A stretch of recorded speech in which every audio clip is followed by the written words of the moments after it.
नमस्कार, डी24 speed news channel तुम्ही पाहू शकता। साम सुंदर मेडिकलवरून एका गिरायकाने बेले कंपनीच्या पाण्याच्या बॉटल विकत घेतल्या, तर त्या बॉटलमध्ये घाण आढळून आली। यामुळे संतप्त गिरायकाने मेडिकल दुकानावर जाऊन त्या ठिकाणी आरडाओरडा केला। त्या मेडिकल दुकानावर अनेक लोक त्या ठिकाणी पाणी देखील पितात, परंतु मेडिकलवाल्यांनी कंपनीला फोन लावल्यानंतर निसार मिर्झा, शेख, मोसिम व चौधरी यांनी या ठिकाणी भेट दिली। धुळे जिल्ह्यामध्ये डुप्लिकेट पाण्याची बॉटल तयार होते आहे का, हा देखील संशय या ठिकाणी निर्माण होत आहे। नेमकं तुम्ही हे बॉटल कुठून घेतले? दुकानाचं नाव आहे श्याम सुंदर मेडिकल। मी 2 बॉटल दिले, त्याच्यातून एक त्यांनी पिली, एकामध्ये घाण आढळलेली आहे आणि कंपनीला फोन केल्यानंतर ते व्यवस्थित उत्तर देत नाही, आरावारे करतात। सर, इथून ही कंपनीचे जे इथले डिस्ट्रीब्युटर असेल कोणी तुम्ही त्यांच्याशी संपर्क साधला का? काय सांगणार? ते म्हणे आम्ही बाहेरगावी आहोत, एवढंच उत्तर दिलं। नाही, तुमच्या ह्या जो मेडिकल आहे, मेडिकलच्या बाजूला एक हॉस्पिटल आहे, सोनोग्राफी सेंटर। या ठिकाणी कुठले सोनोग्राफी वगैरे होत असतं?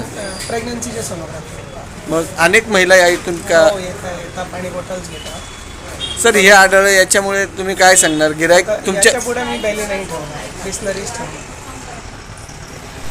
धुळ्यामध्ये MIDC मध्ये बेले कंपनीच्या पाणी तयार होते असे देखील यावेळेस सांगण्यात आले, परंतु त्याची चौकशी प्रशासन करणार आहे का? कारण त्या ठिकाणी डुप्लिकेट पाण्याच्या बॉटली देखील होऊ शकतात। कारण बेले कंपनीसारख्या कंपनीमध्ये जर घाण आढळते तर जनतेच्या आरोग्याशी धोका होत नाही का? यावेळी त्यांची प्रतिक्रिया। असणाऱ्या श्याम सुंदर मेडिकलमधून आम्ही आमच्या एका मित्राला पाणी घ्यायला पाठवलं, पाण्याच्या बॉटल घ्यायला।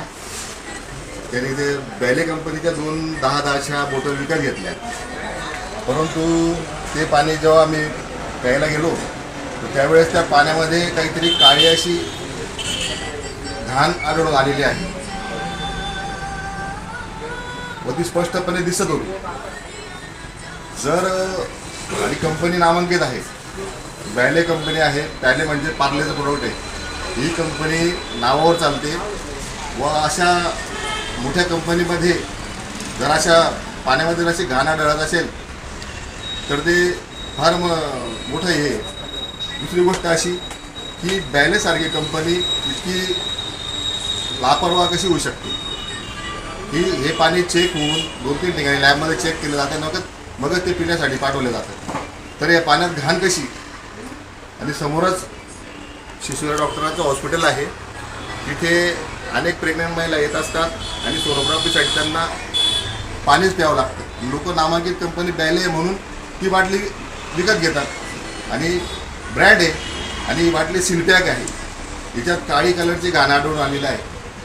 जर पाण्यामुळे त्या पेशंटला किंवा कोणाला काही धोका निर्माण झाला, आता आम्हालाच काही झालं असतं, पाण्यामुळे काही होऊ शकतं, तर बॅलेचं इतकं असं काम कसं काय?